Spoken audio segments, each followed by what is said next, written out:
আমার টাকাটা খুব দরকার দোস্ত।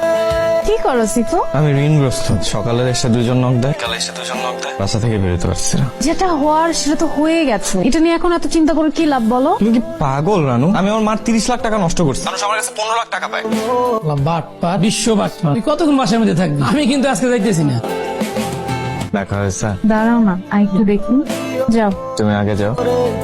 আমি নিজেও তো ঝামেলার মধ্যে আছি, আর তুই ভালো করে জানোস যে আমি টাকাটা আমার শ্বশুর বাড়ি থেকে আনছি। আমি আমার মার চিকিৎসা করাতে পারতাছি না, ঘর ভাড়া দিতে পারতাছি না। ভাই তুই আমার টাকাটা দিয়ে দে তো ভাই, আমি তোর অনেক বিশ্বাস করছিলাম। ভয় লাগে আমার কারণে যদি তোমার কোনো ক্ষতি হয়। তুমি এত ভেবো না তো, তোমার জন্য আমি কি নিয়ে এসেছি। পায়েস, তোমার মধ্যে না একটা বউ বউ ফিল আছে।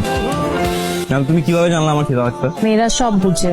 হ্যাঁ, তো আমার চোখের সামনে দাঁড়ালে আমি মায়া ডুবে থাকবো, ডুবে আছি ঋণে। আচ্ছা তুমি সবসময় নিজেকে এরকম ছোট করে ভাবো কেন বলো তো? তো ভাববো না কেন বলো? তুমি পকেটে রিক্সা ভাড়াটা পর্যন্ত নাই, অর্ধেক পথ বাসে আসছে, অর্ধেক পথ হেঁটে। আমার চেহারা দেখে বুঝতেছো না তুমি? পৃথিবীতে কোনো কিছুই চিরস্থায়ী না। সুখের পরে দুঃখ আসে, দুঃখের পরে সুখ আসে। দেখবা এমন সুখ আসবে তখন তোমার সুখই আর সহ্য হবে। এই ঔষধগুলো আছে? সিফাত কই? ভাইয়া তো বাসায় নেই। তোমাকে ফ্যামিলির সবগুলোই সিটার, বাসায় থাকার পরও দরজা খুলে না। সিফাত আমার 5 লক্ষ টাকা মারিয়ে দিছে। আগামী 7 দিনের মধ্যে যদি আমার টাকা না দেয়, টাকা কেমনে তুলতে হয় এটা আমার জানা আছে। দুঃসময়ের কথা গায়ে মাখতে হয় না। ও টাকা পাবে, সিফার টাকা দিতে পারতেছে না। ও রাগ করাটা স্বাভাবিক না। না মা, ওর টাকা পায় বলে যা মুখে আসবে তাই বলবে। এই তুই আরে কি কইছস রে? যার সাথে তাই কইছি। বাড়াবাড়ি করতেছিস কিন্তু কই দিলাম রহমত। এ বাড়াবাড়ি কি করছি? তোর কাছে আমি টাকা পাই না? 5 লক্ষ টাকা পাই, তুই টাকা দিবি আর কত আজকের জন্য? এই কিসের টাকা? হ্যাঁ কিসের টাকা? তুই প্রফিট দেখছস, তুই আইছস, তুই টাকা লাগাইছস, গ্যাম্বলিং করছস, ট্রেডিং করছস। তারপরে যখন ব্যবসা গেছে, টাকা শেষ, তাও আমি লায়াবিলিটি নিছি যে আমি তোর টাকা ফেরত দিব। তাই বলে তুই আমার বোনের কাছে গিয়ে উল্লাপাল্লা কথা বলবি? আমার টাকা কিভাবে উদ্ধার করতে হইব সেটা আমার জানা আছে। আমার টাকা দিবি।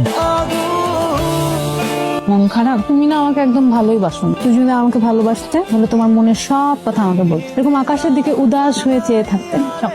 তুমি সবসময় আমার এরকম খাওয়াও কেন? কারণ তুমি গরিব, আল্লাহ তাআলা গরিবদেরকে খাওয়ালে অনেক খুশি হয়। তারা তখন মন থেকে দোয়া করে। দোয়া পাওয়ার জন্য আমাকে খাওয়াও? আমি মজা করছিলাম। আমি একটা বিষয় তোমাকে জিজ্ঞেস করতে চাচ্ছিলাম, আমার কেমন যেন লজ্জাও লাগছে। তোমাদের বাসায় রুম কয়টা? আমার বাসার রুম কয়টা দিয়ে কি করবো? তোমার বাসায় রুম কয়টা বলো না? 2টা, একটা ড্রয়িং। বাসা ভাড়া দিতে পারো ঠিক মতো? আবার পেনশনের টাকা পায়, কাটাকাটি হয়ে যায় আর কি। 3 বেলা খাওয়া দাওয়া? কি জানতে চাইতেছ? 3 বেলা খেতে পারো কিনা? পারি। তাহলে তুমি আমাকে বিয়ে করে ফেলো। মানে? মানে আমরা বিয়ে করবো, কাজী 1000, কাবিন 1000, তারপরে রেজিস্ট্রি ফি, মিষ্টি, বিরিয়ানি, রিক্সা ভাড়া, সাক্ষী সবকিছু মিলে ধরো 5-7 হাজার টাকার মধ্যে হয়ে যাবে। তোমার কি মাথা টাথা খারাপ হয়ে গেছে? আমার না এমনি টাকা আমি নিজেই খাইতে পাই না। তুমি আমাকে এখন বলছো তুমি 3 বেলা খেতে পারো। আরে বাবা, ভাত খাওয়ার বিয়ে করা এক নাকি? বিয়ে করে তোমাকে খাওয়াবো কি আমি? বেগুন ভর্তা আর ডাল খাওয়াবো। মাঝে মাঝে ডিম হলেও চলবে। পারবে না? না, পারবো না। দেখো আমার চাহিদা কম, আমার হাত খরচ অনেক কম। আমি সিফাত নামের একটা গরিবকে বিয়ে করে নিজেও গরিব হতে চাই। এটাই আমার জীবনের লক্ষ্য। এখন তোমার আমাকে বিয়ে করতে হবে। অর্থশূন্য ছেলেদের কেউ পছন্দ করে না। এই মেয়েটা